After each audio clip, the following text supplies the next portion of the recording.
kailan wala na akong ngipin, saka pa dumating itong teeth cleaner. So, ano na yung lilinisin ko ngayon? Pero by the way, may natira pa naman akong tartar dito.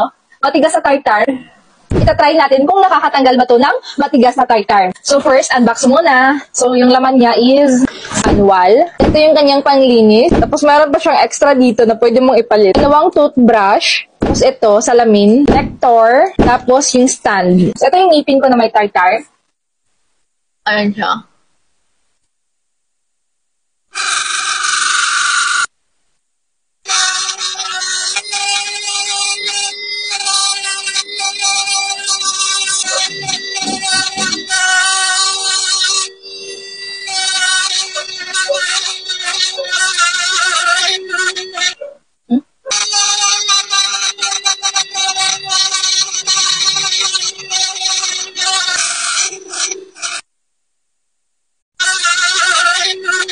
Kailan wala na akong ngipin, saka pa dumating itong teeth cleaner. So, ano na yung lilinisin ko ngayon? Pero by the way, may natira pa naman akong tartar dito.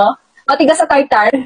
Itatry natin kung nakakatanggal ba to ng matigas na tartar. So, first, unbox muna. So, yung laman niya is manual. Ito yung kanyang panglinis. Tapos, meron pa siyang extra dito na pwede mong ipalit. Dalawang toothbrush. Tapos, ito, salamin, nectar, tapos yung stand. So, ito yung ngipin ko na may tartar.